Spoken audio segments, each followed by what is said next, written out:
किडनीच्या संदर्भातील विकार आहेत ते निर्माण होतात.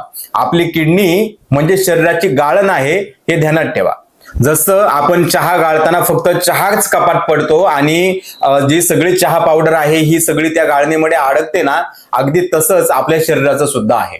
आपली किडनी रक्त गाळताना रक्तातील पाणी वेगळं करते, पण त्यातील जे क्षार आहे, सॉल्ट आहेत, मिनरल आहेत, हे इतर जे घटक आहेत ते गाळणीत म्हणजे किडनीत आपोआप अडकतात. आता विचार करा, जर आपण सतत अनावश्यक प्रमाणात पाणी पित राहिलो तर त्या किडनीला तेवढंच जास्त काम करावं लागतं ना, आणि त्या किडनीत क्षार अडकणारच आहेत ना, मग मूतखडे कमी होतील की मूतखडे वाढतील?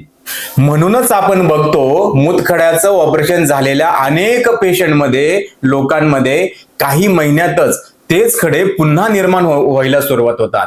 कारण आपण फक्त परिणामांवरती उपचार करतो, पण कारणांचा तर विचारच करत नाही. अहो, रोगी अवयवांना सुद्धा विश्रांती हवीच की हो. किडनीतील खडे असतील, ज्याला आपण मूतखडे म्हणतो, तर अनेक जण जास्त पाणी प्यायल्याने खडे पडतात असं समजून विनाकारण अति प्रमाणात भरपूर पाणी पिण्याची सवय लावून घेतलेली असते.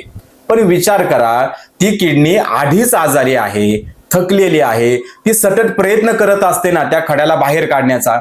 आणि अशा वेळेस जर आपण सारखं पाणी पिऊन अगदी लघवीचा धबधबाच किडनीमध्ये जर काय चालू ठेवला तर त्या आजारी किडनीवरती आणखीनच ताण पडणार नाही का? किडनीला सुद्धा विश्रांती हवीच ना. आजारी किडनीला सतत अति पाणी पिऊन सतत अति काम करायला लावणं म्हणजे तिचं आयुष्य कमी करणं असं वाटत नाही का हो? अति पाणी पिणं म्हणजे किडनीला विश्रांती न देणं, तिच्यावरती अन्याय करणं असंच होतं.